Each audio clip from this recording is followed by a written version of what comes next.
त्वमेव। जोर से बोलो। त्वमेव। क्या है त्वमेव? हाँ, माता, यानी तुम माँ हो, यानी तुम क्या हो? इसका मतलब तुम्हारा पहला नाम, बोलो जोर से। इसका मतलब भगवान का पहला नाम। हम तो भगवान का पहला नाम बता रहे हैं आपको। अब हाथ खड़ा करके बोलो।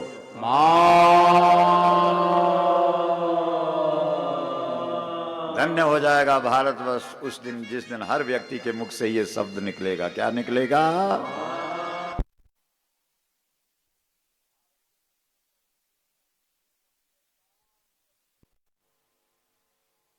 के मुख से अरे छोड़ो मुगल संती को भी, कम से कम धारी वालों, तिया वालों और ये बगल वाला कलोगी। कलोगी, कम से कम यही बोले। क्या बोले? बहुत अच्छे हैं। तो कुल मिलाकर के गाय के दूध से ताकत मिल गई। किसको? बाबा जी को। आंखें तो बंद हो गई थी, खुल गई आंखें। और जब आंखें खुली तो देखा तो धार पड़ रही है। किसकी? मुख में। गाय के थन से सीधे डायरेक्ट। बताओ क्या स्थिति हुई होगी। आप एकदम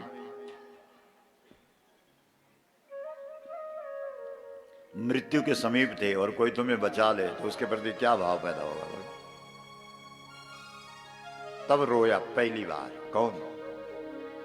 आचार्य शंकर। नहीं तो उनको रोना तो आता ही नहीं था। वो तो जानते नहीं थे कि रोते भी। और ज्ञानी आदमी क्यों रोएगा? रोएंगे तो वो रोएंगे जिनका शरीर, कपड़ा, दुकान, मकान, संतान, सम्मान, सामान इस पे फंसे हुए, वही रोएंगे। क्यों डोबा?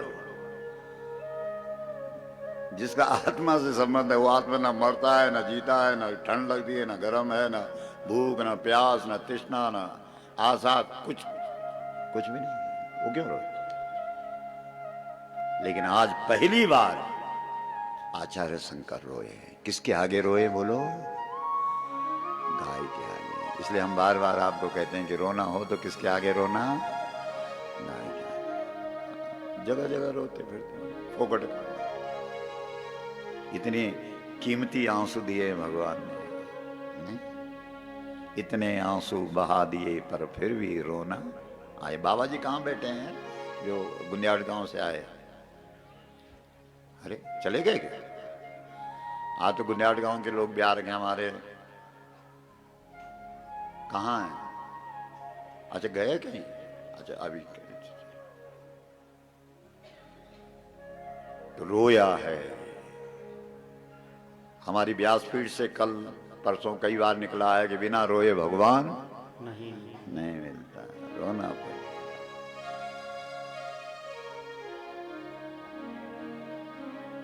ये हमारे अमित जी जब वृंदावन में श्रीमद् भागवत पढ़ रहे थे और हमारे रोशन जी भी और ये कपिल भी गए थे, है ना? आप भी गए थे भागवत? अच्छा आप?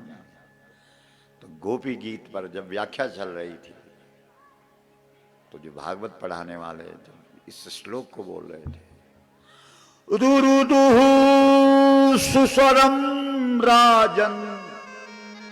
ध्यान रखना, श्रीमद् भागवत के अंदर सुखदेव जी जब राजा परीक्षित को याद करता है तो इसका मतलब है कोई खास बात है। ठीक है? हमें ए राजा, रुक गया सुखदेव। ए राजा, रुरुदुहु सुस्वरम राजन। वृंदावन की गोपियां रो रही हैं। इसका मतलब एक खास बात है, इसीलिए तो श्रोता का नाम ले लिया गया। ओए भाई कहीं सो तो नहीं रहा? सुन रहा कि नहीं? खास बात आ गई है। कृष्ण दर्शन लाल सा,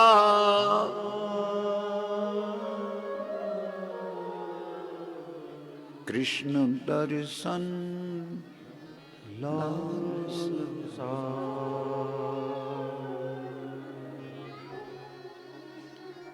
वृंदावन की गोपियां रो रही हैं। क्यों रो रही हैं?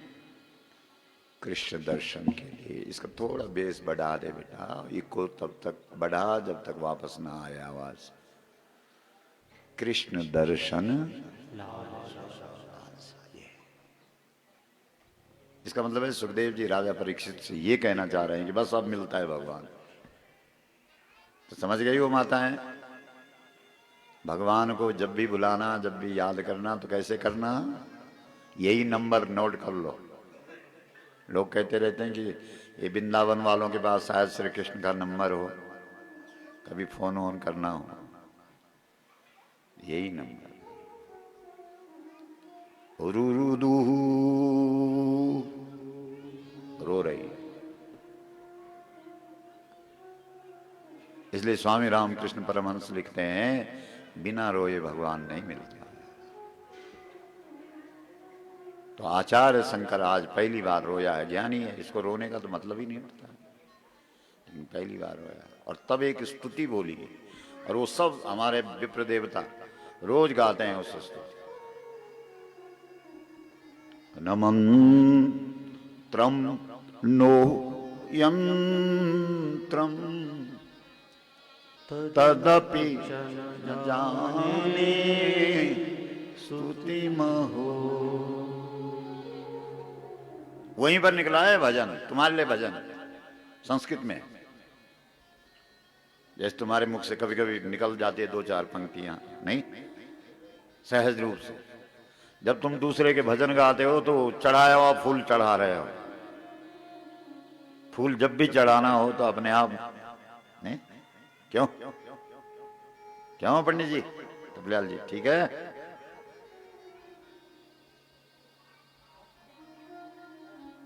तो न मंत्रम नो यंत्रम, पहली बार सारी दुनिया को हिलाने वाले आचार्य ने स्वीकार किया कि मुझे कुछ नहीं आता, मैं जीरो। किस धरती पे? इस धरती पे, उत्तराखंड की धरती। यहां की प्रकृति के सामने संसार के सबसे बड़े विद्वान ने, जिसने मंडन मिश्र जैसे विद्वान को परास्त कर दिया था, दुनिया में कोई विद्वान टिक नहीं पाया उनके सामने, लेकिन रोते हुए बोला है न मंत्रम नो यंत्रम तदपि च न जानी स्तुति महो।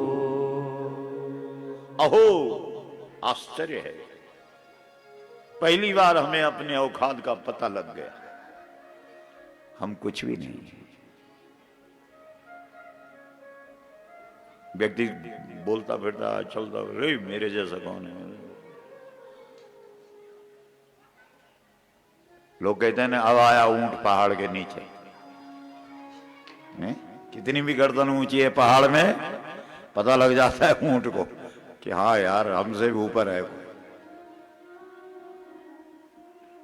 न मंत्र है, न यंत्र है, न तंत्र है, कुछ नहीं है मेरे पास, कुछ भी नहीं है। अरे और छोड़ो, हम तो जो देवता खड़ा होता था उसकी स्तुति करते थे, अपने आप निकलते थे अंदर से शब्द। लेकिन आज पता लगा कि मेरे पास तेरी तो कोई स्तुति भी नहीं। क्या बोलूं? गाय पे क्या बोले? बोला गौ कथा शुरू करो। जब पहले पहले हुआ, अरे क्या बोले? हमने कहा यार बोल तो दिया कि गौ कथा बोलेंगे। परेड मैदान से इस देश की पहली गौ कथा आरंभ हुई, देहरादून के। प्रेरणा हो गई, नागराजा की आज्ञा हो गई, गौ कथा बोलो। लेकिन बोलना क्या? क्या बोले? उत्तर काशी में जो काशी विश्वनाथ के पुजारी हैं, पुरी जी, अजय पुरी जी, अब तो उनके पुत्र होंगे। तो जब हमारा आरंभ हुआ था कथा के 80 82 की बात, तो उन्होंने कहा यार यहां भी सुना कथा। हमने कहा क्या कथा सुनानी? बोला शिव पुराण। अरे हमने कहा शिव पुराण के तो 11 दिन होते हैं, तो बहुत ज्यादा है, इतना समय नहीं है। हमने देखा अपना तो 7 दिन बीच में खाली थे थोड़ा सा। हमने कहा 7 दिन बोलेंगे शिव जी के, आप ऐसा बोलो शिव महात्मा 7 दिन। बोला नहीं। आखिर बातचीत हो गई कि ठीक है 7 दिन शिव महात्मा पे बोले। तो वो पुरी साहब ने एक शर्त रख दी कि तू शिव जी के अलावा और कुछ नहीं बोलेगा, ना राम बोलेगा ना कृष्ण बोलेगा। हाँ ऐसे ऐसे होते हैं। ना हनुमान बोलेगा ना दुर्गा बोले, कुछ भी नहीं। ठीक है अगर ये शर्त है स्वीकार तो बोल। तो हमने वहां पे तो हाँ कर दी लोभ में कि चलो हमारी कथा हो जाएगी, लालच में ना। लेकिन रात भर नींद नहीं आएगी। अब क्या बोलना है 7 दिन तक शिव जी पे क्या बोलेंगे। राम जी तो बीच में आ ही जाने हैं। अब यहाँ नहीं देख रहे हो गौ कथा का मतलब सबकी कथा। गौ कथा क्या है, गौ टीका क्या है।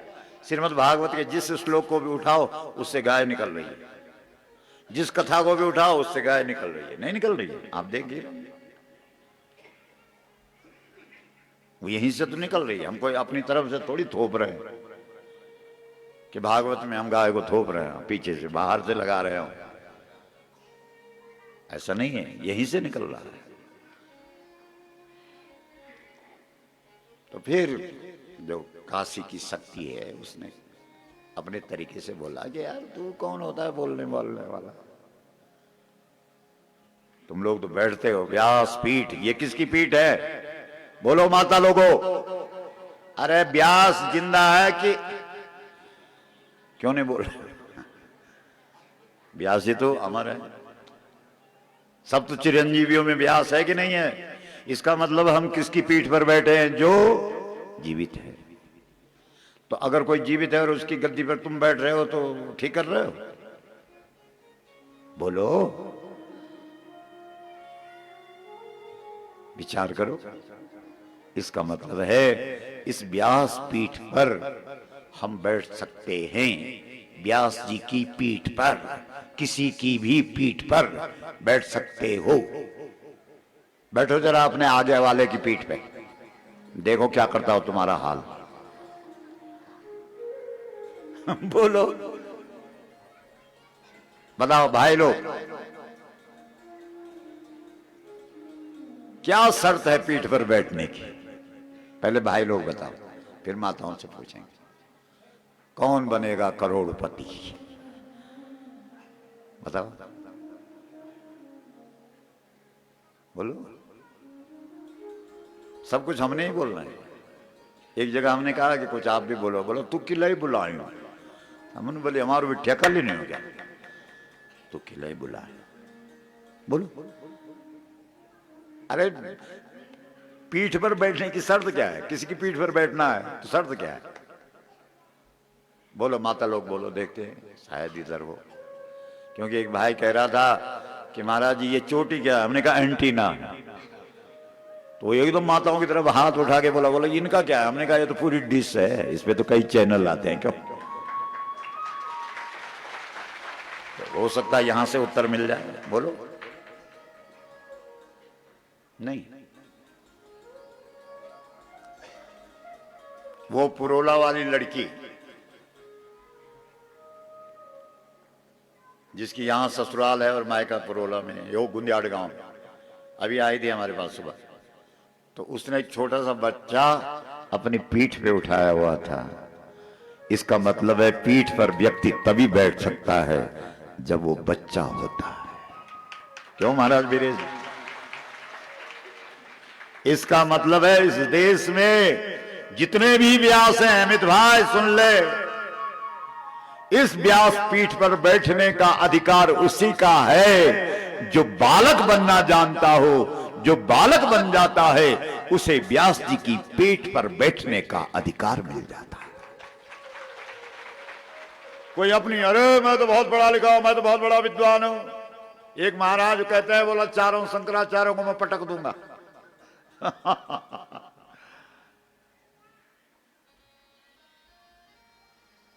बोलो तुम तो व्यासपीठ पर बैठने के अधिकारी भी नहीं हो। इतना समझते हो अपने को कि तुम चारों शंकराचार्यों को, सनातन धर्म के जो सर्वोच्च गुरु हैं, उनको पटक दोगे? तुम तो व्यासपीठ पर भी बैठ नहीं सकते हो, क्योंकि व्यासपीठ पर वही व्यक्ति बैठ सकता है जिसने अपने को बालक बना दिया है, क्योंकि बालक को ही माता पिता की पीठ पर बैठने का अधिकार होता है। सही है कि गलत है? हाथ उठा के बोलो। हम तो बच्चे। और आप क्यों ध्यान से सुन रहे हैं?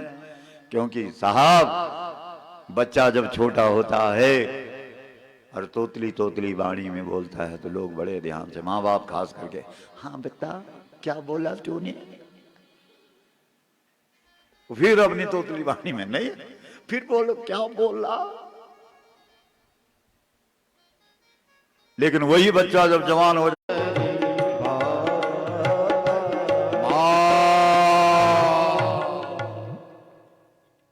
इसलिए इस व्यासपीठ पर बैठने की शर्त है बालक बनो।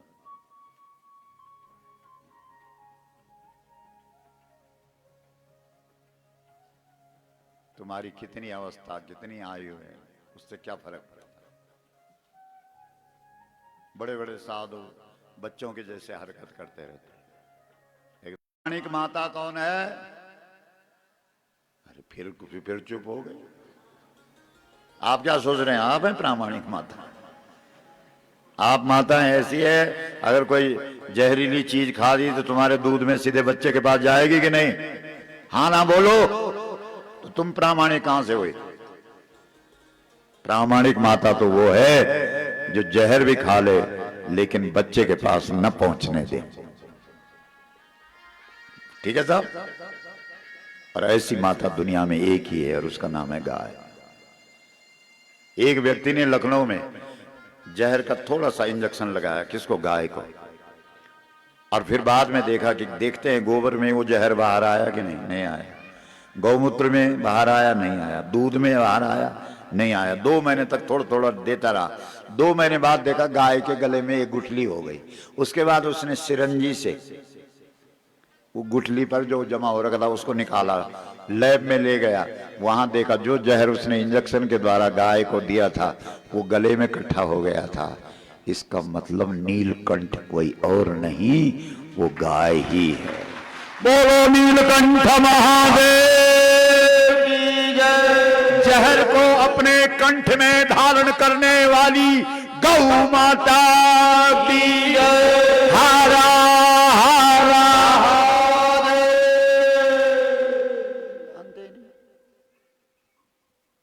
इसलिए गावो, बोलो विश्वस्य मातरा। विश्वस्य माता। ये तो सामान्य अर्थ है कि गाय विश्व की माता है। जो गहरा अर्थ है वो ये है कि प्रामाणिक माता है, विश्वसनीय माता है, विश्व स्तर की माता है, प्रामाणिक माता है। कौन? बोलो जोर से। इसलिए गाय के सामने जाते ही तुम क्या बन जाते हो? बच्चे। जब नारद जी राम जी से कहते हैं कि महाराज जी मैं तो विवाह करना चाह रहा था, आपने मेरा विवाह नहीं होने दिया, क्यों नहीं होने दिया? तो राम जी ने कहा कि देख भाई, मेरे 2 पुत्र हैं, एक ज्ञानी और एक भक्त। तो जो ज्ञानी पुत्र है वो तो जवान बेटे के समान है, और जो भक्त है वो छोटे बच्चे के समान। और तू भक्त है। नारद क्या है? भक्त। इसका मतलब तू छोटा बच्चा है। और छोटे बच्चे की पूरी देखभाल कौन करती है? जल्दी बोलो। कभी कभी छोटे बच्चे भी बोलते हैं मां मां क्या हुआ? बोला शादी कर मेरी। एक दिन भगवान कृष्ण भी तो बोले यार, सुनाओ भाई काशी राम। राधिका गोरी से बिरज की छोरी से, राधिका गोरी से ब्रज की छोरी से, मैया करा दे राधिका। हाथ क्यों नहीं उठा रहे हैं? यहां हाथ नहीं उठाओगे तो कहां उठाओगे? राधिका कोई चोर डाकू आएगा और पिस्टल दिखा के कहेगा हैंड्स अप, तब क्या फायदा? मैया करा हाथ बढ़ा राधिका दो। गोरी से विरज की छोरी से मैया करा दे मेरू प्यार राधिका गोरी से विरज की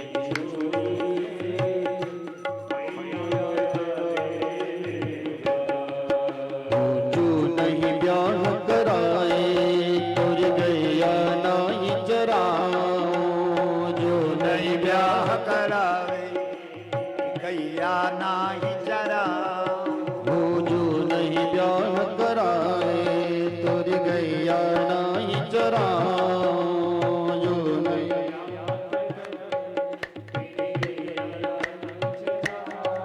हो आज के बाद मेरी मैया तेरे बोले पर नहीं आओ आज के बाद मेरी मैया भोजन बनवाऊंगा बनवाऊंगा 56 प्रकार के राधिका गोरी से विरज की छोरी से मैया करा दे मेरू प्यार राधिका हाथ उठा भाव से। विरज की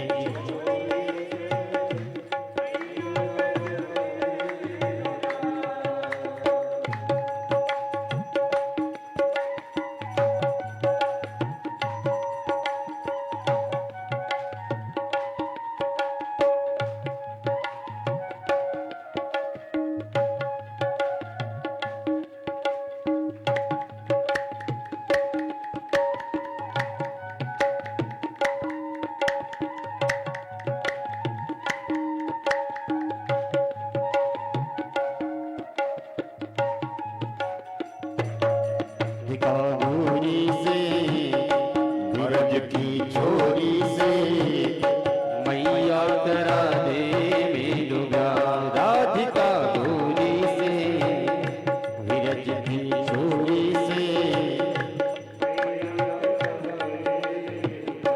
राधिका गोरी से विरज की छोरी से मैया करा दे मेरू प्यार राधिका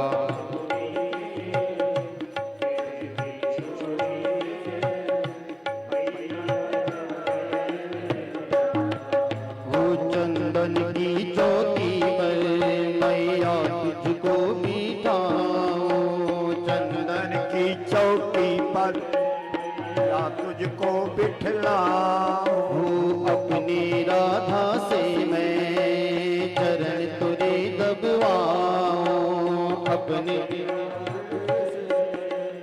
चरण तेरे पखराऊं, हो अपनी राधा से मैं चरण तेरे पकड़ाऊं अपनी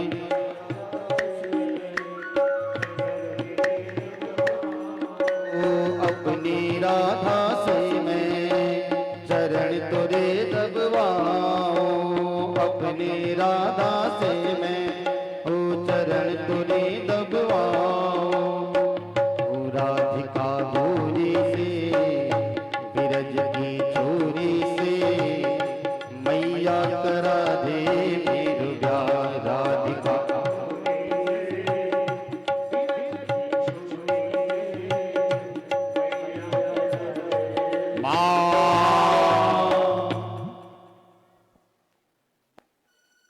हम लोग ग्वेर छग्वेर ग्वेर समझता था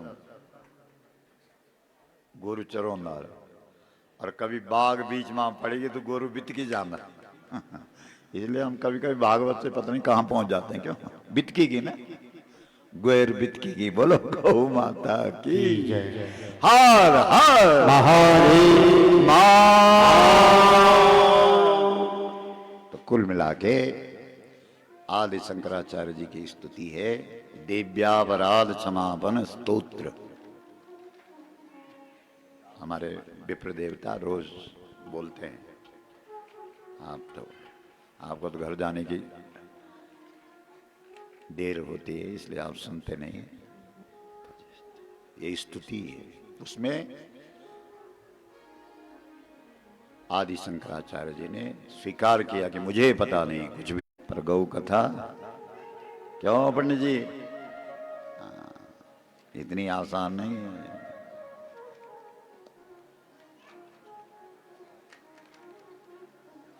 न जाने मुद्रास्ते, एक मुद्रा होती है। आप देखते होंगे हमारे विप्र देवता जब संध्या वंदन करते हैं तो ये गायत्री मुद्राओं का दर्शन या प्रदर्शन करते हैं, जो भी है। लेकिन मुद्रा का मतलब पैसा भी होता है। ऐसी ऐसी कोई मुद्रा नहीं है, करेंसी नहीं है। ऐसी किसी करेंसी के बारे में भी मैं तुझे नहीं जानता कि जिससे तू आकर्षित हो जाए। डॉलर से और क्या क्या होता है, और क्या क्या होता है पंडित जी? हाँ देखो कौन बोल रहा हो, विदेश कौन रहता है किसके घर? अच्छा इधर देखो, हाँ समझ रहे हो? न जाने मुद्रास्ते, चाहे चाइना वाले हों चाहे अमेरिका वाले हों, किसी ने आज तक ऐसी करेंसी उद्घोषित नहीं की जिससे हमारी मां को आकर्षित किया जाए। न जाने मुद्रास्ते तदपि च न जाने बिलवरम। हे मां को प्रसन्न करने का सबसे सरल तरीका है रोना। लेकिन समस्या यह है कि मैं ज्ञानी हूं और ज्ञान का अभिमानी हूं, इसलिए मुझे तो रोना भी नहीं आता है। ये बोल, कुपुत्रो जायेता क्वचिदपि कुमाता न भवति। पुत्र कुपुत्र हो सकता है लेकिन मां कुमाता नहीं होती। ये स्तुति गाई है कहां पर? अरे जहां आज धारी देवी है, धारी पे तो बात आई। एक धारी श्रीनगर के आगे और एक धारी कपनौल से पीछे। बोलो गौ माता की हारा हर। और राड़ी के पास है धारी, नहीं? ये है धारी। तो कुल मिलाकर के जहां धारा गिरी, कौन सी धारा? संसार में एक ही धारा सबसे प्रसिद्ध धारा है। हमारे विप्र देवता जब भगवान शंकर का अभिषेक कराते हैं तो सबसे पहले किससे, कौन सी धारा? अरे घी की धारा बाद की बात है, शहद भी बाद की बात है, और बहुत सारी धाराएं, दधी। लेकिन आरंभ कहां से करते हैं? पया पृथिव्याम। पृथ्वी का सीधा कनेक्शन दूध से है। क्यों? डायरेक्ट नहीं। बाकी दही में तो फिर उसमें कुछ करना पड़ता तब बनती, फिर मक्खन, फिर घी और दूर। नहीं, ये सब चीजें दूर नहीं जा रही, लेकिन सबसे नजदीक पृथ्वी के क्या है? पया है, दूध है, दूध है। उस दूध की धारा संसार की सबसे बड़ी धारा, श्रेष्ठ धारा, समझ रहे हो? और वही धारा कलयुग के लोग तो हर चीज उल्टी कर देते हैं। तो क्या बन गई? बोलो जोर से, राधा। जोर से बोलो, राधा। तो बड़ी श्रीमद् भागवत की कथा आप सुन रहे हैं। 3 स्कंद हो गए हैं, थोड़ी थोड़ी छीटा। ओम अपवित्र, हाँ नहीं, ये तो था। व्यास जी ने लिखा है कि अरे श्रीमद् भागवत का एक श्लोक छोड़ो, 18,000 श्लोक की तो कल्पना ही मत करो। श्लोक की भी बात मत करो, अरे आधा श्लोक की भी बात मत करो। श्लोकार्धम श्लोकपादम। अगर एक श्लोक का चौथाई हिस्सा भी तुम्हारी समझ में आ गया तो जैसे ध्रुव जी के लिए विमान धरती पर आया था ऐसे आएगा तुम्हारे लिए। बोलो, अगर आधा का आधा भी समझ में आया, समझ में आता ही नहीं, रट्टू तोते की तरह अपने आप पिंजरे में बंद, लेकिन फिर भी राम राम राम राम। दिव्य है श्रीमद् भागवत। चतुर्थ स्कंद में मनु महाराज की एक पुत्री का चरित्र आपने सुन लिया।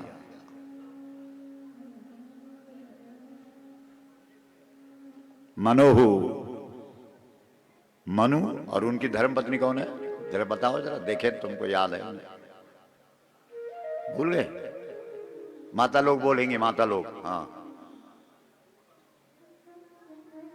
कुछ नहीं याद आए आज, याद का कौन? सतरूपा। तीसरा कन्या।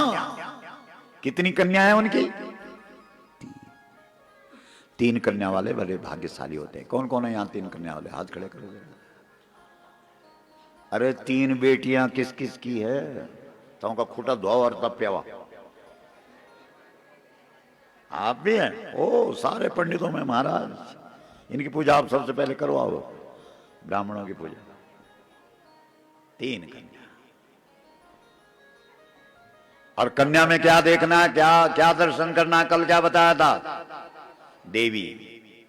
इसका मतलब तुम्हारे घर में महालक्ष्मी भी आ गई, महाकाली भी आ गई और महासरस्वती। अगर 9 वाला कोई बैठा है फिर तो ऊपर ही आ जाओ सीधा। 9 कन्याएं हैं किसी? नहीं, नहीं है, नहीं। सोचो,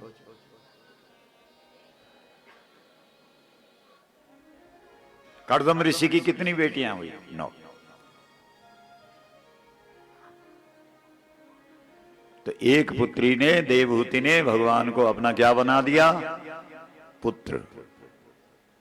जब पुत्र जन्म देने की क्षमता भगवान ने माताओं को दी है, तो फिर ऐरू गैरू नत्थु खैरू को क्यों जन्म दें? क्यों? जब 9 महीना गर्भ को धारण करना ही है और प्रसव पीड़ा सहन करनी ही है, तो फिर सामान्य बच्चों को जन्म क्यों दें? क्यों साधु राम जी? फिर जन्म दो सीधे राम और कृष्ण को। हमारे यहां तो भगवान का भी जन्म होता है। जन्मे एक संग सब भाई, भोजन शयन केली लड़काई। जन्म भी होता है भगवान का जन्म भी। ठीक है, तो जिनके हो गए अब उनके लिए तो क्या बोले। पर जो जैसी ये 2 बेटियां हैं जिनका विवाह हो रहा है, 2 बेटियां जिनका परसों हो गया, इनके लिए तो बहुत काम की है कथा। नहीं है? बोलो, जिनका भी होना है। एक हमारा परम गौ भक्त है, वो गोपाल, रोज फोन कर रहा है, राकेश जी। उसका बेटा बहुत अच्छा ब्राह्मण है। बोला गुरुजी देखना जरा, आपके माध्यम से कोई कन्या मिल जाए, देख लेना अगर कोई है तो, है ना। अब क्या करें, कथा में ये भी काम आ गया। उसको भी पता लगा कि धारी के लोग बहुत अच्छे हैं, बोला वहीं से लानी है। तो हमने कहा देखते हैं भाई, कथा में प्रसंग आएगा तो बोल देंगे। बोलो गौ माता की हरा हरा हरे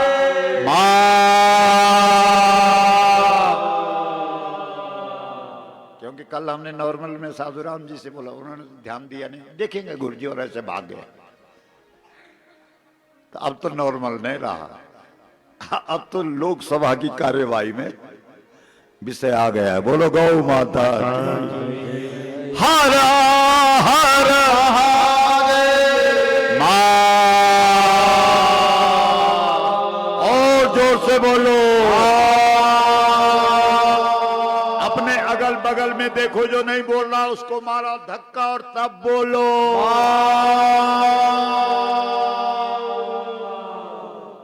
हाँ, थोड़ा हंसा भी करो। हाँ, यखोन और ये रोमड़ा मुखड़ा लिखते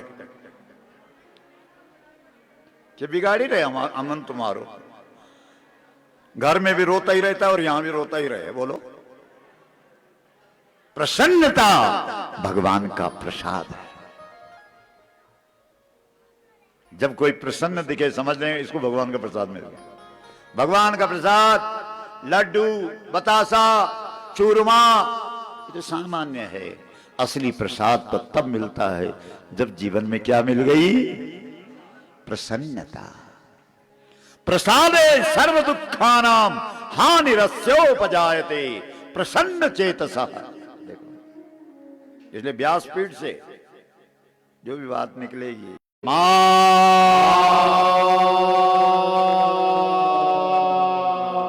अच्छा, बहनों में एक चीज होती है, क्या? ईर्ष्या होती है, जिद होनी, जिद। अगर पड़ोस वाली दीदी ने कोई अच्छी साड़ी पहन ली तो बस चढ़ीगी मुंडारू, रसोई मां तालो लई गए, बेचारू पति देवता रे क्या वही खाणों की ले नहीं बनी। पहले तो आधा घंटा तक आवाज आएगी नहीं, तब फटेगा बम। अरे बोल क्या बात, रसोई किले करी बंद, गुलती की साड़ी इतनी छोटी छुएंगे, इतनी जिद, ईर्ष्या नहीं। बोल।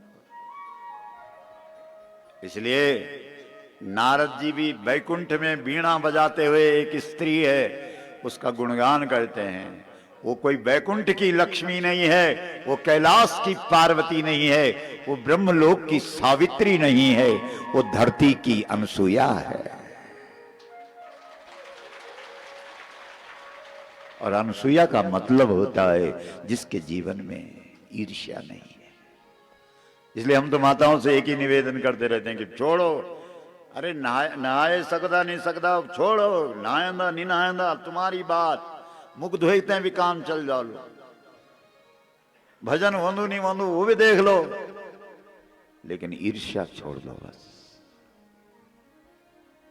अगर माता केवल एक दुर्गुण का त्याग कर दे, केवल ईर्ष्या का, तो भगवान उसके घर में भगवान बन के नहीं आएगा, बालक बन के आएगा। अनसुया की कोख से ब्रह्मा विष्णु महेश तीनों बालक बन करके पैदा हुए कि नहीं हुए? बोलो अनसुया। तो कौन कौन सी माता आज ईर्ष्या को छोड़ रही है? एक नहीं उठनो हाथ बताओ, बोलो वही बगैर तो हमारा काम ही नहीं चलता।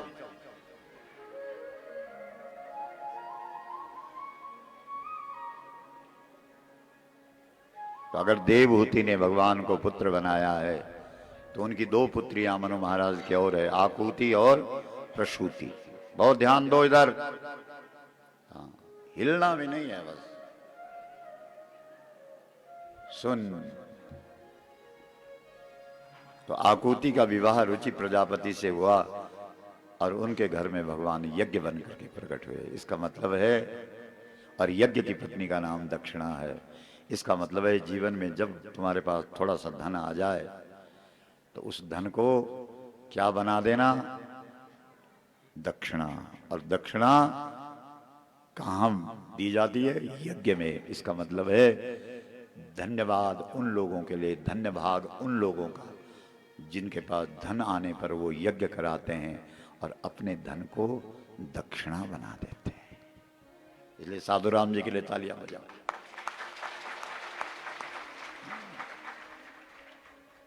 सोचो, विचार करो।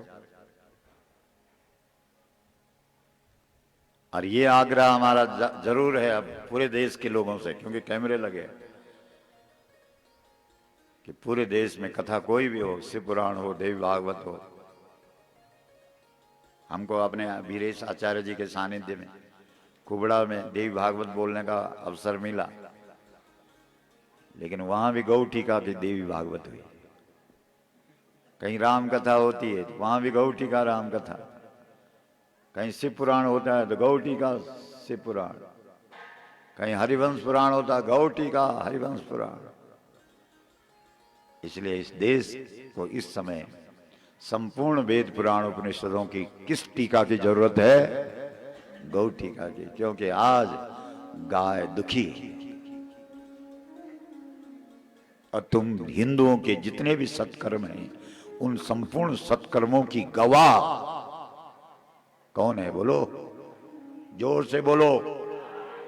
तुम कोई भी सत्कर्म, पूजा पाठ, जप तप, यज्ञ, दान, तीर्थ, व्रत, श्राद्ध, पिंड, तर्पण, कथा, कीर्तन, कुछ भी करो, उसकी गवाही कौन देगी? और जब गाय है नहीं तो गवाह कौन है? कोई भी नहीं। करते रहो। कोर्ट में जब केस होता, गवाह पेश करो, बोला नहीं है, अरे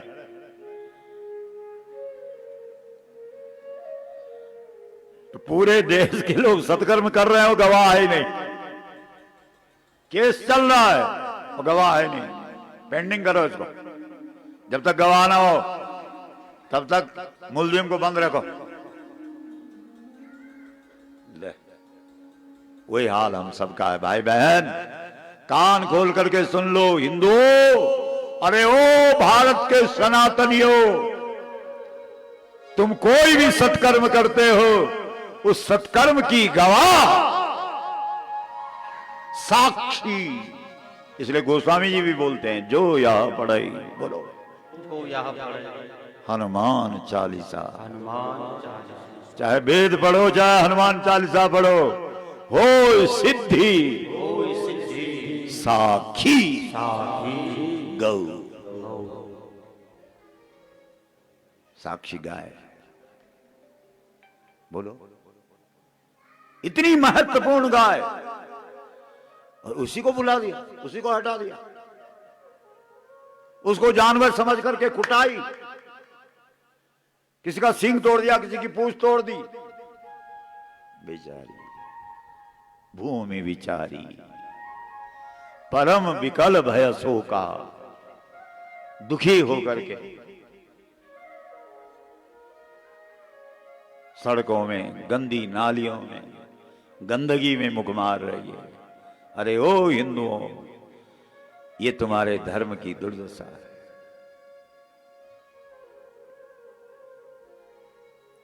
इसलिए जब भी यज्ञ करो, उस यज्ञ में प्रधानता किसकी रखना? जोर से बोलो। जब भी पूजा कराओ, प्रधानता किसकी रखना? जब भी पाठ कराओ, हनुमान चालीसा से लेकर के विष्णु सहस्त्र नाम, दुर्गा सप्तशती, श्रीमद् भागवत, श्रीमद् भगवत गीता, प्रधानता किसको रखना? गाय को। दान करो, तीर्थ करो, व्रत करो, प्रधानता किसकी रखना?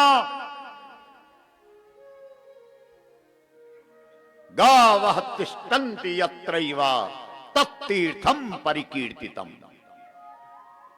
जहां गाय की प्रतिष्ठा हो जाती है, वो सर्वश्रेष्ठ तीर्थ हो जाता है।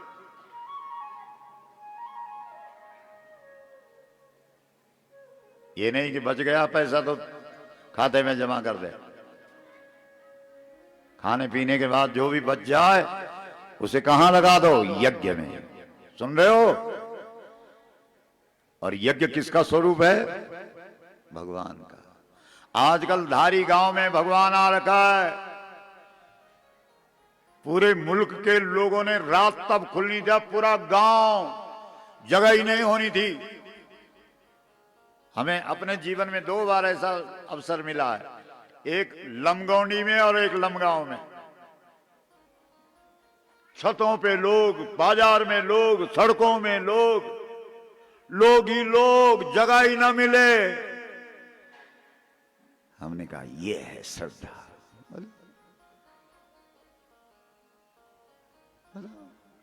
मुगल संति का लोग, ये मुगल शब्द ठीक नहीं है, कहीं लिया यू मुगल यार।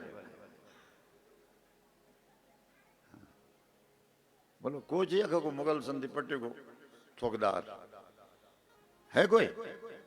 जय पर आण पाण साण हो दान है डुबाल, कभी सोचिए नहीं मुगल। मुगल इसको, इसका विशुद्ध स्वरूप करो साहब आचार्य जी को।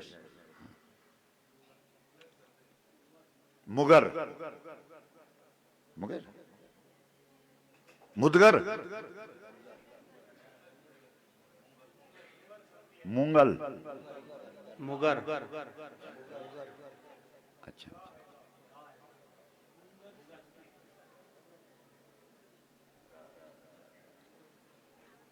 चलो देख लेना आ गया व्यासपीठ से तो। बोलो गौ माता की, हार हार।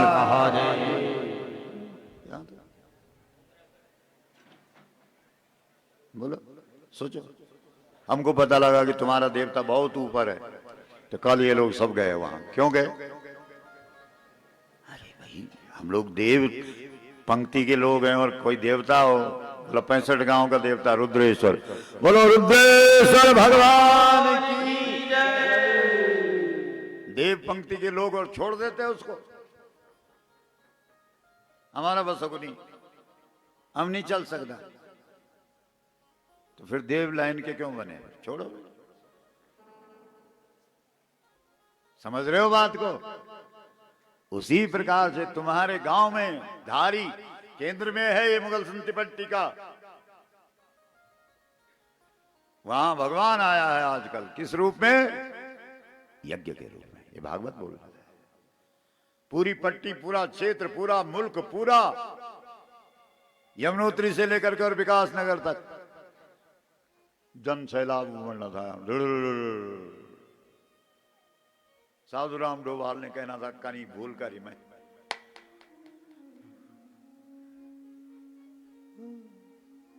मन की सब।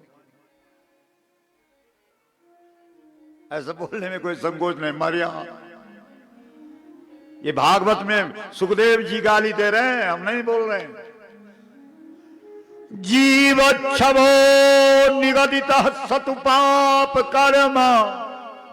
अरे ओ राजा परीक्षित, हमको तो लगता है मरे हुए हैं वो लोग, मुर्दे हैं वो लोग जो अपने धर्म के प्रति जागरूक नहीं है।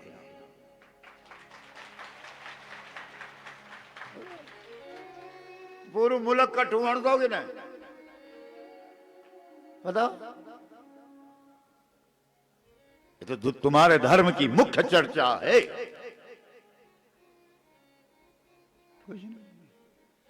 जो थोड़ा बहुत आउण भी लगे वो रिश्तेदारी निभाने।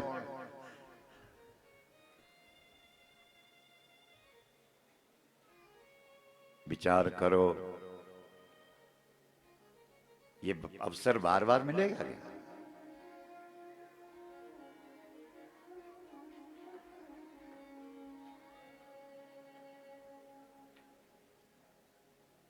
हमारे साधुराम जी कह रहे थे, अमित जी बोल रहे थे, बोला गुरु जी 15 साल से प्रयास था कथा यहां आ जाए। 15 साल की मेहनत है। बोलो ऐसे ही आई क्या? और इसे हम हल्के से ले लें? सोचो। इसलिए यज्ञ करो, और यज्ञ में प्रधानता गाय की।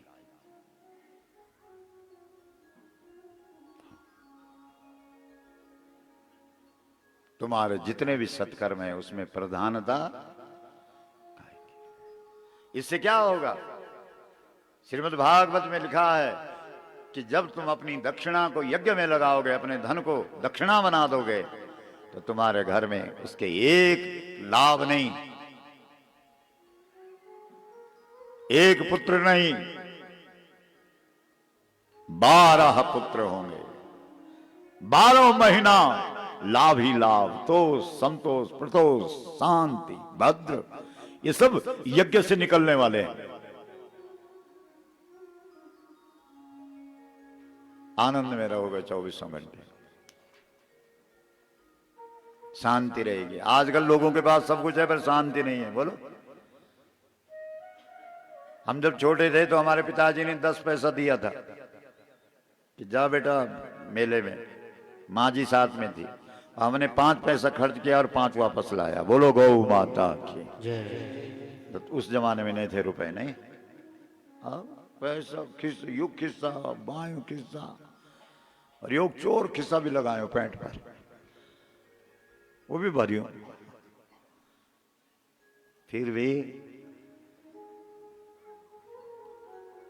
घर में सबको सोफा सेट, मकान लाखों रुपया लग्या फर्नीचर पर, हजारों रुपया लग्या ने,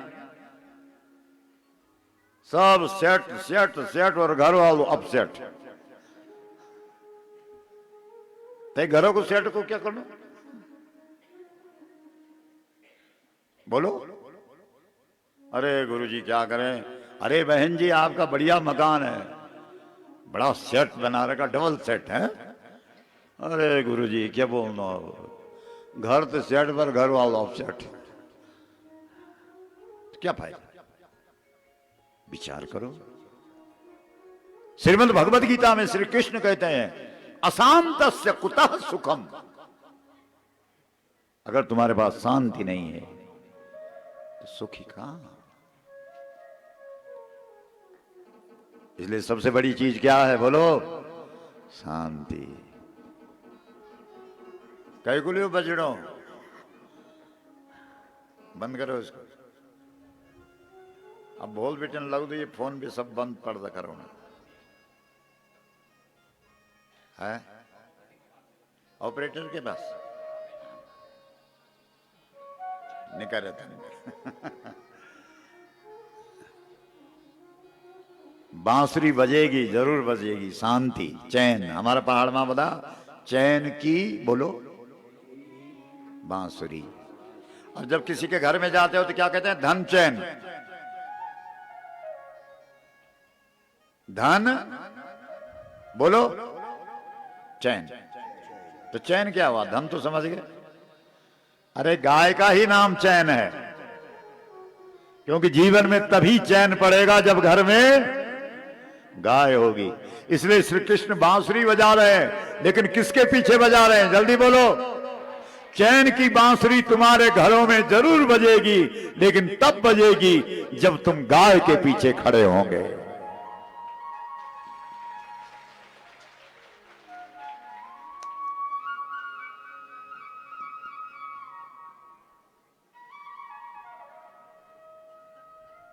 ठीक है? शांति। और हमारे यहां ब्राह्मण देवता सबसे पहले और कुछ नहीं मांगते,